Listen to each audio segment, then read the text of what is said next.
Dan Nabi Shallallahu Alaihi Wasallam juga menjelaskan kepada kita bahwa setan itu terkadang datang mengganggu kita dalam sholat kita. Ya, terkadang ketika kita sholat baru keluar semua apa yang kita pikirkan sebelumnya. Si fulan punya hutang sama kita, kita punya makanan di rumah dan sebagainya. Datang setan menggoda untuk merusak sholat kita.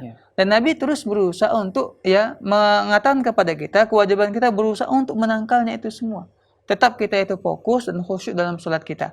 Nah, termasuk was-was dalam sholat ini juga merupakan dari setan. Dan Nabi Shallallahu Alaihi Wasallam pernah ditanya oleh salah seorang pemuda bahwa dia merasakan sesuatu dalam belakangnya, seakan-akan dia buang angin begitu.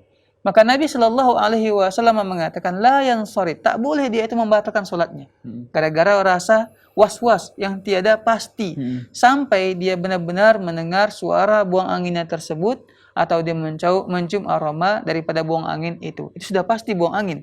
Tapi kalau sekedar hanya merasakan perut itu bunyi, atau seakan-akan di belakang itu ada keluar angin dan nggak pasti, maka tak boleh dia membatalkan sholatnya. Termasuk juga wanita yang tadi dia merasa was-was, seakan-akan keluar cairan dalam dari bawah tubuhnya, kan begitu. Maka kewajibannya tetap meneruskan sholatnya dan khusyuk dan tidak menghiraukan gangguan setan tersebut. Ini kewajiban seorang wanita muslimah dan juga semuanya. Ini juga berlaku bagi wanita yang sedang dalam keadaan terkena penyakit istihadah, darah kotor. Nah, ini darah kotor memang ada para ulama menjelaskan secara khusus karena memang darah itu hukumnya najis, kan begitu.